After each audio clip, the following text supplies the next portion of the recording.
साथ संगत जी, आज फिर से मैं आप सभी के लिए एक और नई रूहानी साखी लेकर आ गया हूँ। आज की साखी में आप सुनेंगे कि सत्संग का चमत्कार या सत्संग का प्रभाव। साथ संगत जी, मेरे इस चैनल पर सत्संग का प्रभाव पढ़ाने वाली बहुत सारी साखियां हैं। किसी साखी से आपको कुछ शिक्षा मिलती है तो किसी साखी से कुछ और मिलती है। लेकिन इस साखी से में आप सुनेंगे कि कैसे हस्तिनापुर का राजकुमार कुसंगत के कारण से डाका डालने लगा। वह धीरे धीरे बड़ा बदमाश बन गया, लेकिन उसके कानों में सत्संग के चंद शब्द पढ़ते ही उसने अपना विचार बदल लिया।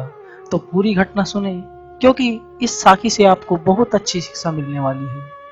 तो शुरू करने से पहले आप इस साखी को लाइक जरूर कर लें, क्योंकि आप बाद में भावनाओं में खो जाते हो और लाइक सब्सक्राइब करना भूल जाते हो। तो अभी कर लो, तब तक मैं इस साखी को शुरू करता हूँ।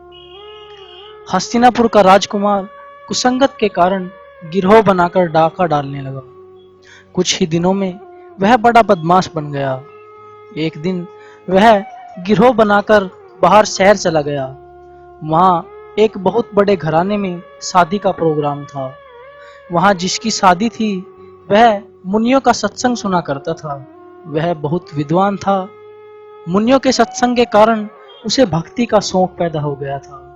जब वह विवाह के बाद अपने महल में गया तो वह डाकू भी उसी महल के पास डाका डालने के लिए उसी के कमरे के पास पहुंच गया, जहां वह राजकुमार अपनी रानी के साथ बातें कर रहा था। डाकू ने सुना वह अपनी पत्नी को समझा रहा था कि वह मुनियों के सत्संगों की वजह से वह संसार से, अपनी धन संपत्ति, वैभव से दूर हो गया।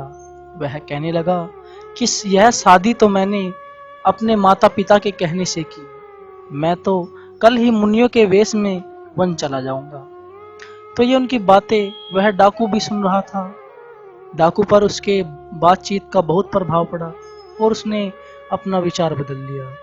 साथ संगत जी, आपको एक बात का तो पता ही होगा कि जब उस परमात्मा को किसी से अपनी भक्ति करानी होती है तो वह किसी न किसी बहाने से करा ही लेता है।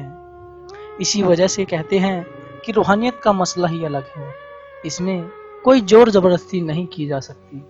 जिस भी व्यक्ति को भक्ति भजन सिमरन करने का शौक चढ़ता है वह खुद ही नहीं चढ़ता। इसमें परमात्मा के हस्ताक्षर होने जरूरी है।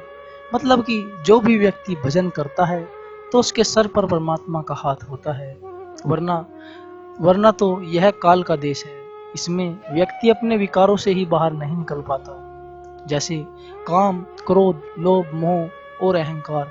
ये 5 विकार हमारे अंदर से ही नहीं निकलते। ये तो जमकर डेरा लगाए बैठे हैं और इन विकारों से छुटकारा पाने का एक ही उपाय है और वो है सत्संग। जैसे सत्संग के चंद शब्दों ने उस डाकू का विचार बदल दिया और उसने डकैती छोड़कर साधु बनकर वन में रहकर भजन बंदगी को चुन लिया। तो साथ संगत जी, इसे कहते हैं सत्संग का प्रभाव, सत्संग की महिमा या सत्संग का चमत्कार। मैं आशा करता हूँ कि आप सबको ये साखी अच्छी लगी होगी या फिर इससे कुछ नया सीखने को मिला होगा।